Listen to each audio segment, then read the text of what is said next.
मध्य प्रदेश के सिंगरौली जिले में आत्मनिर्भर भारत की खूबसूरत तस्वीर दिखाई देती है। यहाँ एक शख्स कबाड़ से जुगाड़ कर रहा है और इसी कबाड़ से जुगाड़ में खुद भी आत्मनिर्भर बन रहा है और दूसरों को भी स्वावलंबी बना रहे हैं। देखिए हमारी एक खास रिपोर्ट।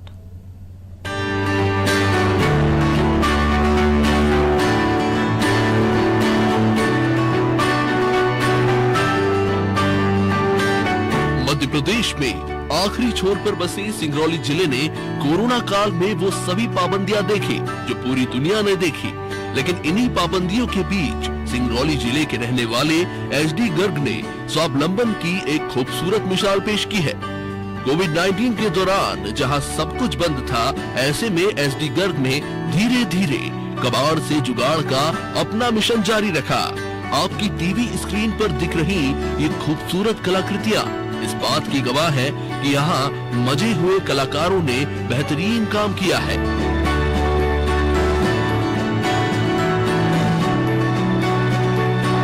चाहे भारी भरकम रथनुमा ट्री हाउस हो या लकड़ी के बने हुए दूसरे सामान, सब कुछ बाहर से दिखने में बेहद खूबसूरत और आकर्षक दिखाई देते हैं।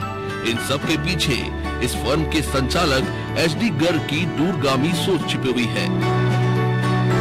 असल में एचडी गर्ग प्रकृति के पुनर्चक्रण का फॉर्मूला अपना रहे हैं। यहाँ पर उन कबाड़ की चीजों का इस्तेमाल किया जा रहा है जो अमूमन लोग उपयोग करके फेंक देते हैं।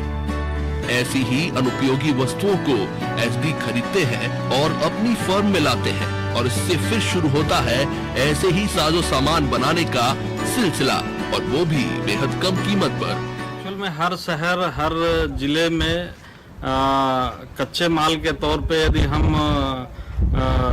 बेकार हुई वस्तुओं को ले लेते हैं तो हमें एक तो सस्ता कच्चा माल मिल जाता है, दूसरा उसको प्रोसेस करने में हमें बहुत ज़्यादा प्रोसेसिंग नहीं करनी पड़ती है, क्योंकि एकदम ही वो पहले से ही कुछ प्रोसेस किया हुआ रहता है। अब उसको हम रूप देते हैं बाजार के जरूरत के अनुरूप, तो इस कम लागत में हम उसको तैयार कर पाते हैं और सस्ते में बाजार को उपलब्ध कराते हैं। एचडी गर्ग का दावा है कि उनसे सस्ता सामान चाइना भी नहीं बना सकता, और इसकी वजह ये है कि एचडी गर्ग स्थानीय युवाओं को काम पर लगाते हैं और कबाड़ से खूबसूरत कलाकृतियों से लेकर घरेलू उपयोग और सजावटी सामान का निर्माण किया जाता है, जिसकी लागत काफी कम होती है। एचडी गर्ग का उद्देश्य प्रकृति का पुनर्चक्रण और आत्मनिर्भर भारत दोनों ही है, क्योंकि यहाँ हजारों की संख्या में कारीगर काम सीखते हैं और फिर खुद स्वावलंबी होकर निकल पड़ते हैं अपने रोजगार की तरफ।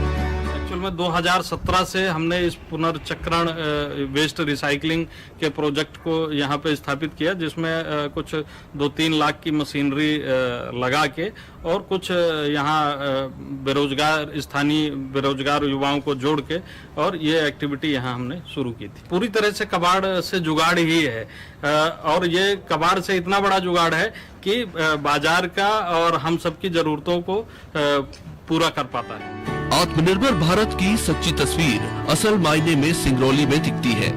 चाहे यहाँ काम करने वाले मार्केटिंग मैनेजर हो या अनस्किल्ड मजदूरों को कुशल कारीगर बनाने का काम, एचडी गर्ग के इस कारखाने में कुशल कारीगर बनने के बाद कई लोग ज्यादा पैसे कमाने के लिए कारखाना छोड़ देते हैं। हालांकि उनके जाने का दुख तो होता है, लेकिन असल में इस कारखाने का उद्देश्य ही यही है कि लोग यहाँ सीखे और आत्मनिर्भर बनकर निकल पड़े अपना रोजगार कमाने। इस तरह का हमको मतलब मटेरियल बनाना होता है तो उनको डिजाइन बता दिया जाता है कि ऐसे मशीन चलाओ, इस प्रकार से कटिंग करो, तो फिर वो लोग धीरे धीरे करने लगते हैं, फिर सीख जाते हैं, तो कहीं भी दूसरी जगह जाके वो जॉब कर सकते हैं, पैसा कमा सकते हैं। तो ऐसे कितने लोगों को सिखाया होगा आपने? बहुत कम से कम 300-400 आदमियों को सिखा चुके हैं। वो जा भी चुके यहाँ से? हाँ, जा भी चुके हैं लोग। तो बुरा नहीं लगता कि सिखाया और चले गए? अब हो गया, क्या करें, वो कहीं दूसरी जगह फिर उसको वही अच्छा जॉब मिल गया है, कि मतलब कहीं काम मिल गया तो मतलब ये मानते हैं कि अगर यहाँ से लोग सीख कामयाब हो जाते हैं, मतलब ये है कहीं दूसरी जगह। हाँ, अच्छा लगता है, खुशी होती है कि हमारी वजह से लोग सीखे और सीख के आगे कामयाब हो गया व्यक्ति 500, 600, 800 रुपया कमा सकता है पर डे का। असल में आत्मनिर्भर भारत की पूरी कहानी सिंगरौली के इस कारखाने में दिखाई देती है, कारखाने के संचालक ने महज 2 लाख की लागत से इसकी शुरुआत की थी और अब इस संस्था का 50 लाख से भी ज्यादा का टर्नओवर है और हजारों की संख्या में मजदूर यहाँ कुशल कारीगर बनकर अलग अलग इलाकों में जा चुके हैं और जो अपना खुद का काम कर रहे हैं। अनाज टीवी के लिए सिंगरौली से उपेश चतुर्वेदी की रिपोर्ट।